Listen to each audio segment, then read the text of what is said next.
Emily had always wanted to see the heart of America. As a city girl, the idea of a road trip through the wide-open expanses of the Midwest filled her with a sense of adventure and excitement. When Kyle, her boyfriend, suggested the trip, she jumped at the chance. They had spent months planning, picking out quirky roadside attractions, local diners, and scenic viewpoints. This was supposed to be the kind of trip they'd look back on and laugh about, with memories of beautiful landscapes and deep conversations during long drives. It started as an ordinary day. The sun was just beginning its descent, casting a golden glow over the endless stretch of highway. Emily hummed along to a playlist of their favorite songs as Kyle navigated their small car down the road, the wind whistling through the open windows. "Almost there," Emily said, glancing at the road sign that marked the exit to their next stop. "Let's grab something to eat before we hit the motel." Kyle nodded, focusing on the road. But as Emily looked out the window, something caught her eye in the rearview mirror. A black SUV. It was a few cars behind them, but it had been there for the past 10 miles, steadily trailing them without changing lanes or passing. At first, Emily thought it was a coincidence, but after a few more miles, she couldn't shake the uneasy feeling that something was wrong. "Hey, do you see that?" Emily asked, her voice suddenly tight with concern. Kyle glanced over at her, following her gaze to the mirror. "Yeah, it's been behind us for a while. Probably just another driver heading the same way." But the more they looked, the more unsettling it became. The SUV was dark, almost too dark, as if it absorbed the light around it. It had tinted windows that were completely opaque, making it impossible to see the driver. The headlights gleamed in the rearview mirror, but they didn't seem to dim or flicker, like headlights of normal cars would when driving on a winding road.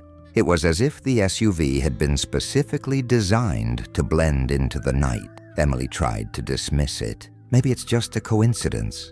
We're on a long stretch of road." Kyle shrugged, though the uneasy feeling in his gut mirrored Emily's. They decided to pull off at a diner, hoping the SUV would continue on its way. But when they parked, the black SUV took a spot at the far end of the lot. There was no way it could have known they'd stop here. The parking lot was nearly empty. They were the only 2 cars there. As they walked into the diner, Emily glanced back over her shoulder. The SUV was still there, parked, the engine running. But there was no movement inside. No one got out. No one even shifted in their seat. It was like the vehicle was waiting for them. "This is freaking me out," Emily muttered under her breath, her eyes darting around the diner as they grabbed a booth. Kyle tried to lighten the mood. Probably some weird coincidence. Maybe they're just taking a break, too. But deep down, both of them felt a chill creeping in. They finished their meal in silence, the weight of the SUV hanging over them. When they finally left, Emily's eyes shot back to the parking lot. The black SUV hadn't moved, still parked, still watching. They got back into their car, trying to ignore the sense of being watched. But as soon as they pulled out of the lot and onto the road, the SUV was behind them again. No change in its position, no swerving to avoid traffic or speeding up to pass. It simply followed. "Okay, this is getting creepy," Emily said, her fingers tightening around the seatbelt. "Do you think we should call the cops?" Kyle didn't answer right away. He was gripping the steering wheel, his knuckles white. "I don't know. We'll stop at the next town. Maybe it'll go away." But the SUV didn't go away. No matter how many turns they took, no matter how many roads they tried to navigate, it was always there. The black vehicle behind them relentlessly following, never once wavering in its pursuit. When they arrived at the motel, Emily's heart was pounding. The familiar neon sign seemed to mock her nervousness. They parked near their room, but when Kyle turned off the engine, the unmistakable headlights of the SUV lit up their rearview mirror.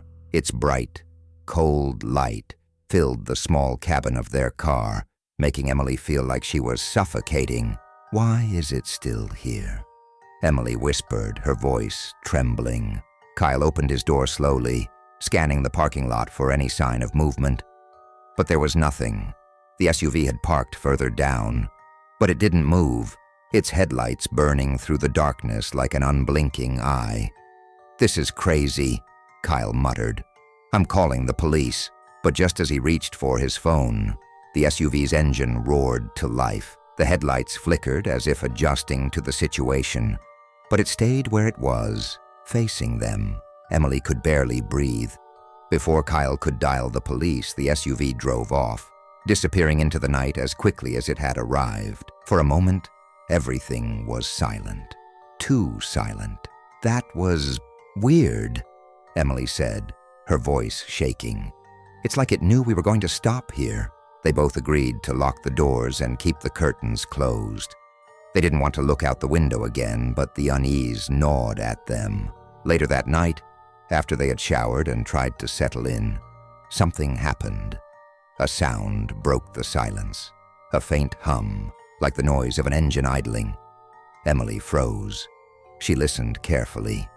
The sound grew louder. Her heart sank as she realized what it was.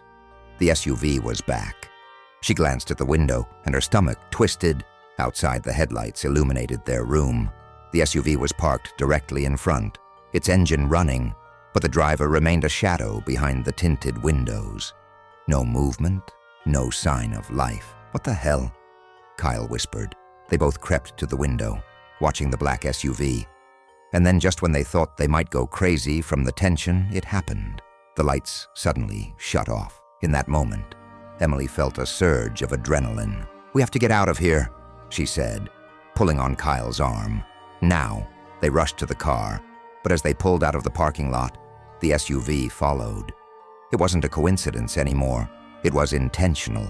It was like it was tracking their every move.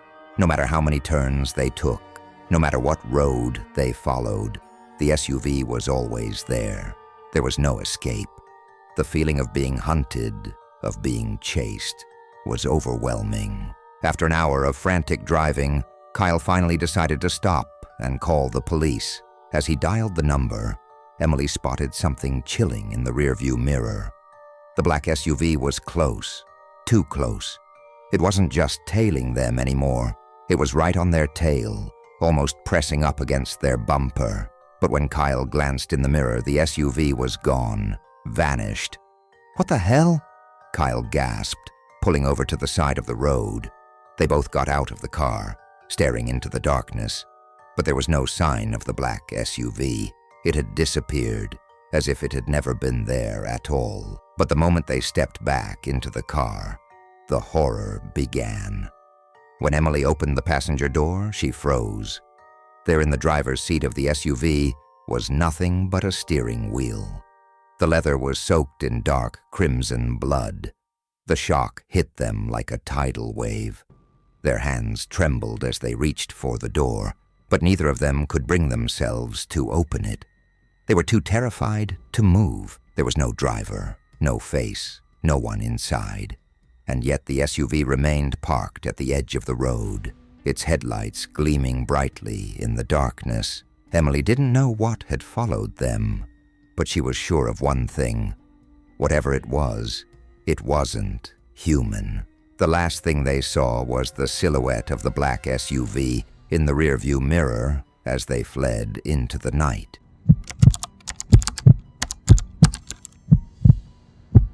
It was supposed to be the perfect weekend getaway.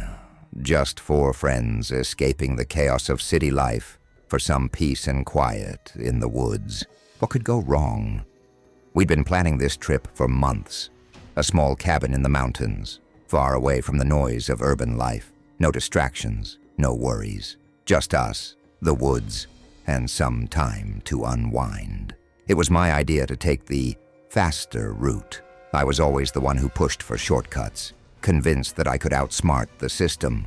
We were only about 30 minutes from the cabin, according to my GPS, when we approached a fork in the road.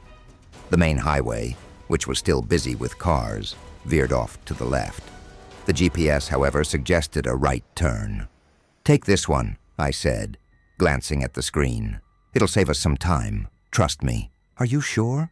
Julia, the cautious one of the group, frowned. That road looks like it's heading into the forest. Maybe we should stay on the main road. It'll be fine, I reassured her, tapping my fingers on the steering wheel. We'll be there in no time. We took the right turn, and the road immediately narrowed. The trees grew thick on both sides, the canopy of leaves above us blocking out the sunlight, casting a dull greenish glow through the windshield. The air felt cooler, heavier, as though the forest was swallowing us whole. At first I thought it was just the isolated feeling that came with being so deep in the woods. But something about the place felt off. Julia was silent in the passenger seat, and the back seat was eerily quiet, too. You sure this is right? Mark asked, sitting behind me. His voice was laced with concern. I mean, there's no sign of any cabins or anything, just trees. The GPS blinked an ominous message. Faster route in progress. Estimated arrival, 15 minutes. See, it's fine, I said, forcing a smile. But my stomach twisted as the gravel road grew rougher, and the trees closed in on us. The car bumped and rattled over the uneven path. It was like we were driving deeper into a forgotten world, cut off from everything. The twisting road soon became a narrow trail, barely wide enough for the car. I slowed down, trying to avoid the thick branches that scraped against the sides. The leaves on the trees seemed darker here, almost black in the dim light, and the forest felt suffocating. The road curved ahead, disappearing into a thick fog that had settled in like an impenetrable blanket. This is starting to feel weird, Julia said, her voice low. Maybe we should turn around. But the GPS spoke again, in that eerie robotic voice that always seemed to know too much. You have arrived. I slammed on the brakes. We had arrived? In the middle of nowhere? There was nothing around us but trees, tall, ominous trees, and a clearing that didn't look anything like a cabin. It didn't even look like a road. What the hell? Mark muttered, staring at the Jeep in disbelief. This is it? The car's headlights flickered for a moment, then went out, plunging us into darkness. We sat in silence, the hum of the engine the only sound. Then a rustling noise from the woods snapped us to attention. Did you hear that? Julia whispered, her eyes wide. A soft whisper came from somewhere beyond the trees, just on the edge of hearing. A voice, distant, low, almost like a sigh, but it wasn't the wind. Stop messing around, Mark said, though his voice betrayed his nerves. He shifted in his seat, trying to peer through the windshield. Another rustle came from the trees, louder this time. Then the car lights flickered again, but this time, the GPS screen changed. You shouldn't have come. The message was simple, but its cold finality sent a chill down my spine. I quickly glanced at the others. They were all staring at the screen, eyes wide, hearts racing. Okay, that's weird, I muttered, glancing around the clearing. We need to get out of here. There's something wrong. Suddenly I heard something, or someone, moving around the car. My heart pounded as the sound grew closer, circling us like a predator toying with its prey. I'm going to check it out, I said, my voice shaking. I didn't know why I was the one volunteering, but my curiosity got the best of me. Before anyone could protest, I opened the car door and stepped out into the cold night. The air was thick with the smell of damp earth and decay. The moon hung low in the sky, casting an eerie light across the clearing. I could barely see anything through the dense trees, but there was something wrong. I took a few steps forward, my breath clouding in the cool air. The whispers grew louder, echoing from the shadows of the woods. They were indecipherable, like 1,000 voices murmuring all at once. I stopped, my heart racing as a shiver ran down my spine. Then I saw it. Hanging from a dead, twisted tree was a noose, swaying gently in the breeze, except there was no wind. The rope swung back and forth as though something was testing it, something invisible. I stumbled back, my pulse quickening as I turned around to head back to the car. But when I reached the clearing, the others were gone. Mark, Julia, I called out, my voice trembling. My own footsteps seemed too loud in the silence that followed. I ran back to the car, but it was empty. The engine was off, the lights were dim, and the door was wide open. The GPS screen blinked again, showing the same message. You shouldn't have come. Panic surged through me. I grabbed my phone, but there was no signal. No way to call for help. No way to get out. That's when I heard it. The whisper. Closer now. Louder. Clearer. You can never leave. I spun around, but there was nothing there. Only trees and the creeping fog that seemed to suffocate everything. My legs felt like lead as I stumbled back to the car, desperate for some sense of safety, but the world around me felt unreal, twisted. Time seemed to stretch, as if I was stuck in some endless loop. I got back into the driver's seat, my hands slick with sweat, trying to figure out what was happening. The GPS flickered one more time, the screen changing again. Go back. Turn around. You've made your choice. I slammed my foot on the gas, desperate to escape, but the road didn't change. It looped back on itself. No matter which way I turned, the trees grew thicker, the fog denser. The clearing appeared again, with the same noose hanging from the same dead tree. This wasn't a road. This wasn't a forest. It was a trap. I tried again, and again, and again. But no matter what I did, I ended up back in that same clearing, with the noose swaying in front of me.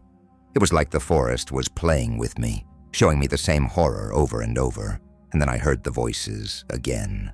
Clearer now, closer. You should never have come. You're ours now.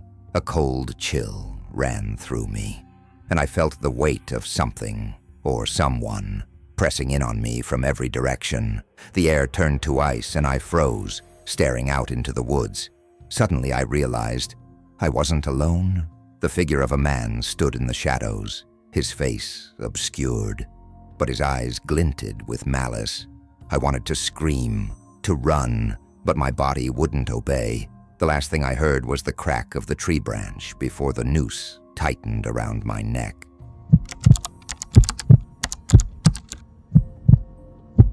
It was a cold, foggy night, and Jason's headlights barely cut through the thick, swirling mist as he navigated the lonely, winding road. His car's tires crunched against the gravel, and the radio buzzed with static, offering no comfort. He'd just finished a long day at the construction site, and all he wanted was to get home and crash. But when he saw him, a man soaked to the bone, standing on the edge of the road, barely visible in the dense fog, Jason couldn't ignore him. The hitchhiker looked strange, almost out of place. His clothes were ragged, and his face was pale with exhaustion.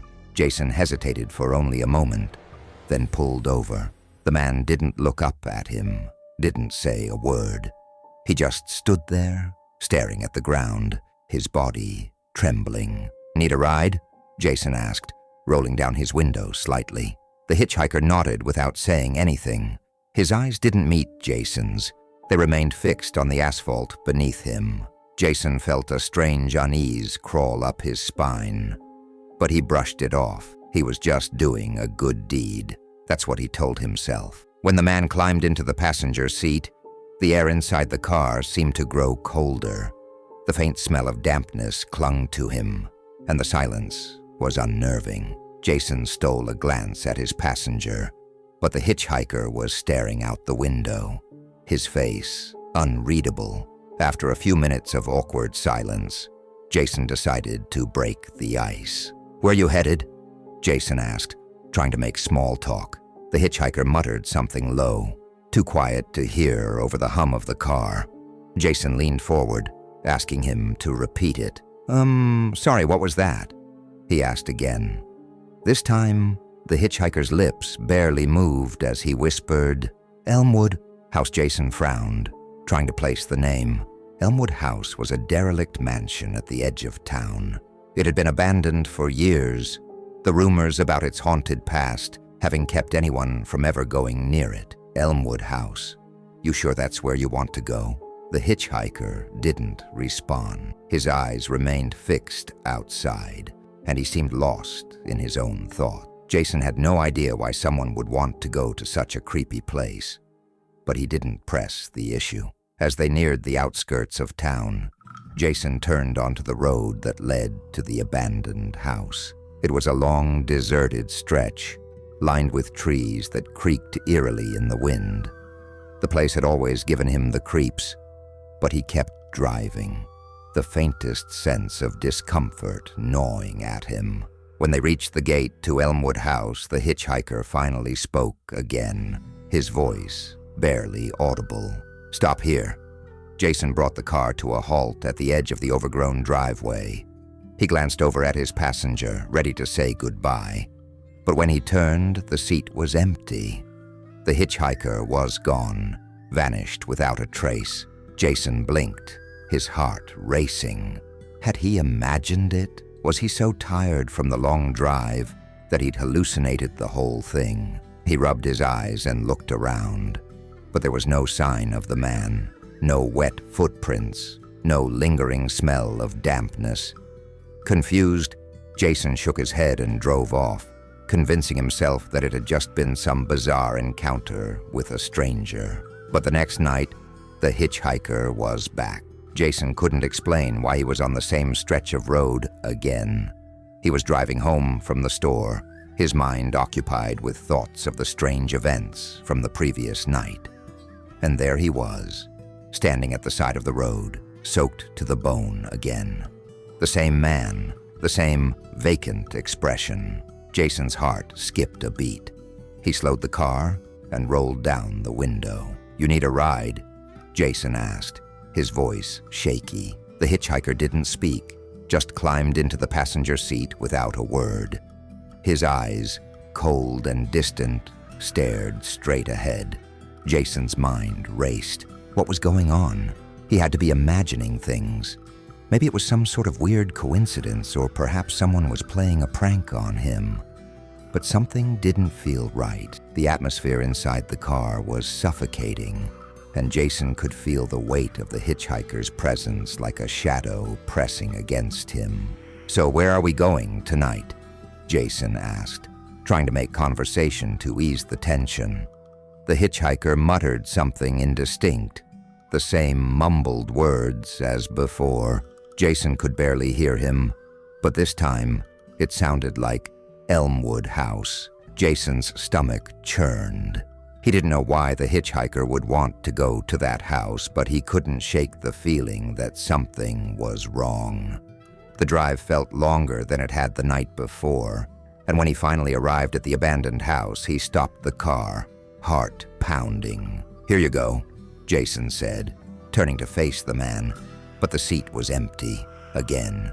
The hitchhiker was gone, vanished without a trace. Jason felt a cold sweat break out on his forehead as he glanced nervously around the desolate driveway. His hands gripped the steering wheel so tightly that his knuckles turned white. He couldn't understand it. There was no way the man could have gotten out so fast. There was no way he could have disappeared without a trace. As he pulled away, Jason looked up into his rearview mirror. His breath caught in his throat. The hitchhiker was standing at the edge of the driveway, staring at him. His eyes were wide, unnaturally dark, and his face was pale. Jason's pulse hammered in his chest, but he didn't look away. He couldn't.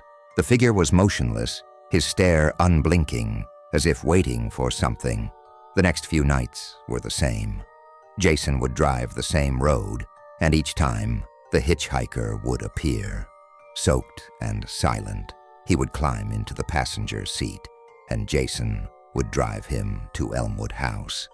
And every time he turned to say goodbye, the man would be gone, without a trace. But the worst part was what started happening on the road itself. The first time it happened, Jason heard a faint tapping sound coming from his rear-view mirror. It was like something, or someone, was tapping against the glass. He glanced in the mirror, but there was no one there, just the empty road stretching behind him.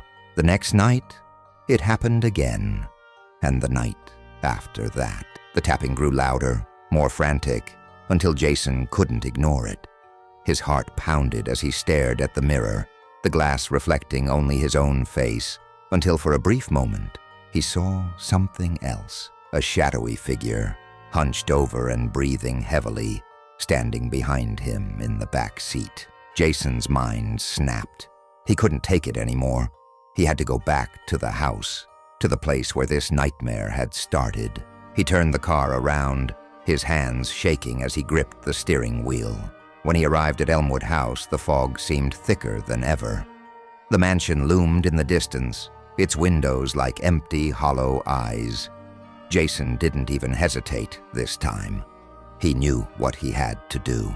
He stepped out of the car, his legs unsteady as he made his way toward the front yard. There, standing amidst the overgrown weeds, was a gravestone.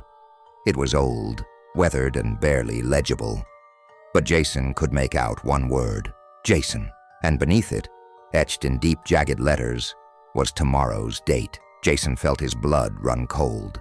He turned to run, but as he did, he heard the tapping once more, this time on the back of his neck. He spun around, but there was no one there, except for the figure in the distance, staring at him from the darkened doorway of the house.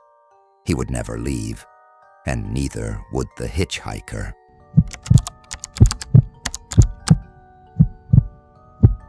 They say the fog on Highway 13 rolls in like a curse, thick, cold, and silent as death. Mark gripped the wheel of his old Honda Civic, squinting through the milky haze blanketing the road.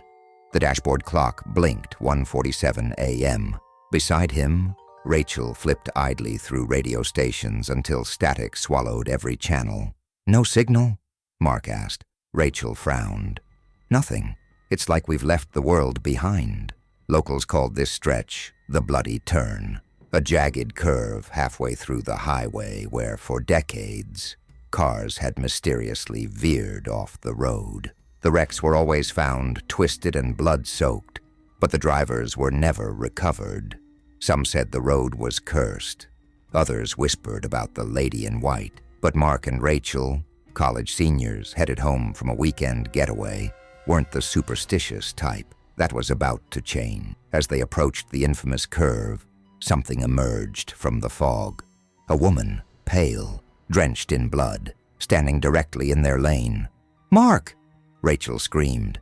He swerved violently. Tires screeched. The car skidded into gravel and halted just inches from the guardrail. Mark's chest heaved. He turned back. The road was empty. No woman, no blood, nothing. "Did you see her?" Mark asked. Rachel was pale, eyes wide. Yeah, she was there."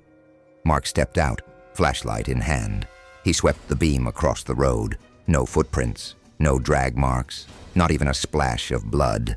Just fog curling around him like ghostly fingers. Back in the car, Rachel stared at the GPS. The map spun wildly, then froze. Their blue navigation arrow hovered off-road in a field. Then the screen flickered, and a single word replaced the map. "Stay." "What the hell?" she whispered. Then the radio snapped on by itself. A scratchy tune played, a slow old-fashioned waltz, like something from a broken music box. And it wouldn't stop, no matter what they pressed, no matter how long they unplugged the radio. When they started driving again, the turn seemed to stretch unnaturally, the road looping in endless fog. Night one, they checked into a roadside motel just outside a small town. The room smelled of mildew and cigarette smoke, but it had a bed and 4 walls. That night, Mark dreamed of the woman. She stood at the foot of the bed, blood dripping from her hands. Her mouth moved, but no words came out, only that scratchy waltz playing from somewhere deep in her throat. Her eyes were hollow, endless. He woke up, choking. Cold sweat soaked his shirt. Rachel sat upright, eyes wide open. "She was here," she whispered. "She touched my hand. It was like ice." Night 2. Mark noticed something strange. Rachel's voice, lower, raspier. She spoke in fragmented sentences. At one point, while brushing her teeth, she mumbled, "They burned me. They left me there. I still feel the fire." "What did you say?" he asked. She blinked. "I didn't say anything." That night, the dream got worse. Mark wasn't dreaming. He was in the car, driving, but the passenger seat was empty. The radio played that same waltz.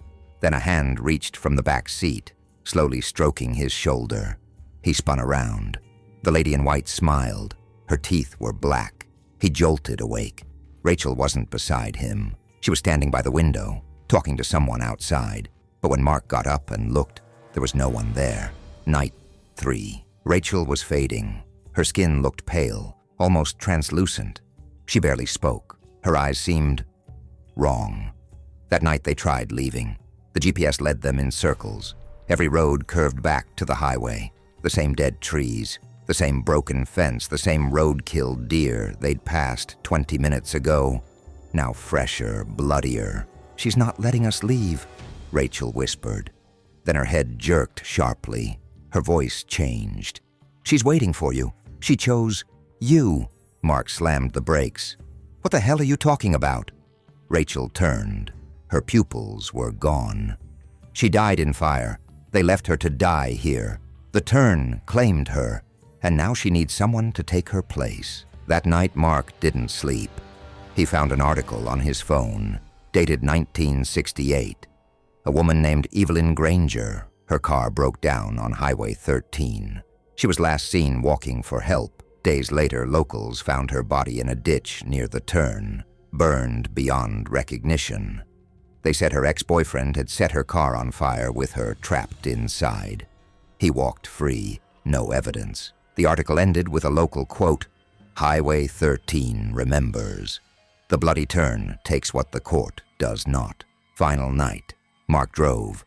Rachel sat beside him, eerily still. "I can end this," he said aloud. "I know what you want." Fog swallowed the car again as they reached the turn. There she was, standing in the middle of the road. Evelyn Granger, blood, white dress, empty eyes. Mark didn't swerve this time. He drove straight through her. The car passed, but Rachel let out an inhuman shriek. Her body spasmed, then went limp. Mark pulled over, screaming her name. Rachel slowly lifted her head, but her voice wasn't hers. "Thank you, Mark," she said softly. "You brought me home." He backed away, trembling. "What did you do to her?" Rachel smiled. "She's free now. You took her place." The fog closed in. The road ahead vanished, and Mark was gone. 1 year later, a new couple drives Highway 13 at night. As they near the turn, the radio flickers on. A familiar scratchy waltz begins to play. And standing in the middle of the road is a man, soaked in blood, wearing a college hoodie, smiling with hollow eyes. The curse continues.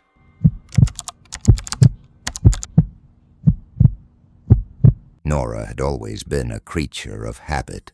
Every other Saturday, she made the 2-hour drive to her parents' house to visit them, and she always left by midnight to ensure she was home by 2 a.m. The drive, though long and dark, had become routine, a lull of highway hums and passing streetlights. But tonight, something felt off. The quiet hum of her car's engine, the stillness of the empty roads, all seemed to amplify a sense of unease that had been creeping up on her since she'd left her parents' house. She hadn't felt it during her visit.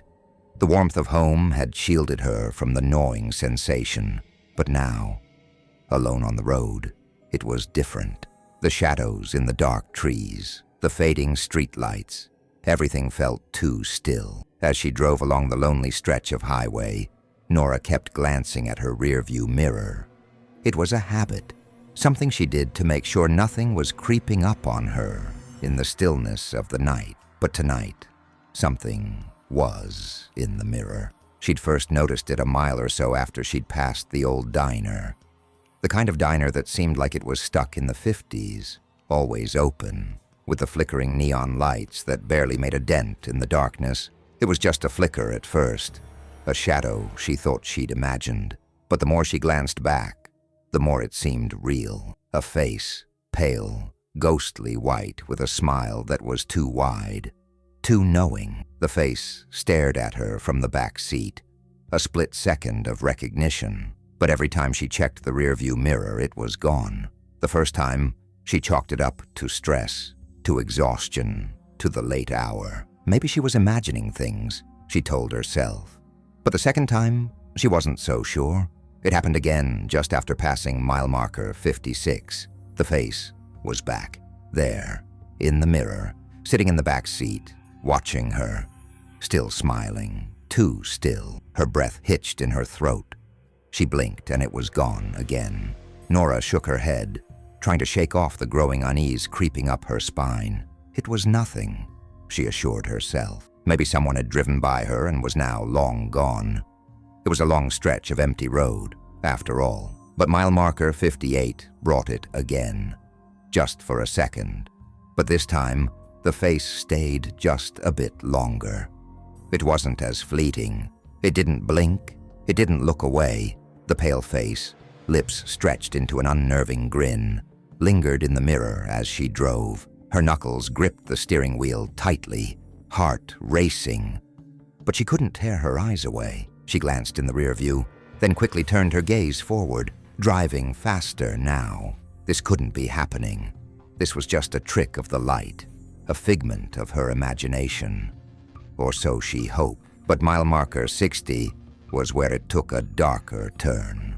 This time, as she glanced in the mirror, the face was clearer, its features sharper. She could make out the hollowed cheeks, the empty eyes that were black, deep, inky voids that seemed to stare straight into her soul. The smile had grown wider, almost impossibly so, as though it were stretching beyond what the human face should be capable of. Nora's breath caught. What the hell is going on? She forced herself to look away, trying to keep her focus on the road, her eyes darting to the empty stretch of highway before her. But when she checked the rearview mirror again, she could feel the cold sweat on her palms, her pulse thudding in her ears.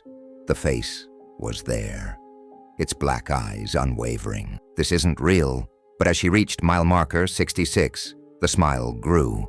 It stretched across the face like it had been painted onto the skin, the sharp grin so wide it looked painful. And then, in the silence of the night, she heard it, her name. Nora. Her heart slammed into her chest. She whipped her head around, eyes locking on the back seat. But the car was empty.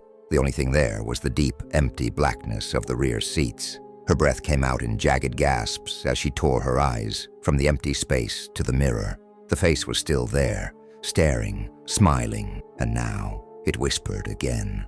Nora. The voice wasn't in her ears. It was inside her mind, curling into her thoughts, like a whisper in the shadows that hadn't come from anywhere, but everywhere at once. The air in the car grew heavy, the weight of it pressing on her chest as panic surged through her. She slammed her hand against the mirror, covering it, hoping that would stop whatever this was. But the whispering didn't stop. In fact, it grew louder. Nora. With trembling hands, she grabbed the mirror and yanked it down. But the whisper didn't fade. It echoed in her mind like a chant. She could almost feel the breath of it against her skin. Her heart was hammering now, her hands slick with sweat. Panic surged, an overwhelming tide that threatened to drown her. The coldness from the back seat was palpable. She could almost feel it crawling along her spine. She couldn't do this. She needed to stop the car. She needed to check. The car screeched as she pulled over onto the side of the highway. It was a desolate stretch of road, pitch black, no houses for miles. She threw the car into park and threw open the door before her mind could tell her not to. She stepped onto the cold pavement, her boots scraping against the rough surface, and moved to the back seat. Her pulse thrummed in her ears as she slowly, cautiously, checked. Empty. The back seat was completely empty. Her breath escaped in a ragged sigh of relief, though it was shallow. She wanted to laugh at how ridiculous she was being. There was nothing there. No ghost, no monster, just an empty car. Her hands still trembled, her heart still racing as she slammed the back door shut. But as she reached for the driver's side door, something caught her eye. In the reflection of the passenger side window was her own face, or at least what she thought was her face. Her reflection was twisted. The grin on her face wasn't her own. It was dark, wide, stretching unnaturally across her cheeks. Her eyes were black, like the void, with no whites, just endless shadows staring back at her. And the smile? It wasn't right. It was twisted, perverse. No, No, that wasn't her. Her heart stuttered. She spun on her heel, flinging the car door open, but the reflection was still there in the glass. Her reflection. And it was smiling. It was smiling in the mirror. And it wasn't her smile, Nora. The voice came again. But this time, it wasn't in her mind. It was in her throat, sounding like her own voice, but wrong. Too deep, too cold. Her reflection in the glass didn't move with her.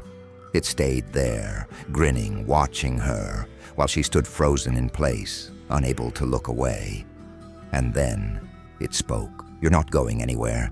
The smile on her reflection stretched further, and the blackness of her eyes deepened, swallowing the light around her. Nora backed away, her body trembling uncontrollably. She couldn't breathe. Her mind screamed for her to run, to get back in the car, to drive, but her legs wouldn't move. She could only stare at the reflection that was no longer just a reflection. It was alive, and it was waiting for her. Her name was no longer just a whisper in the mirror. It was a command, a warning. And she knew then that the face that had been following her in the rearview mirror was no longer behind her. It was inside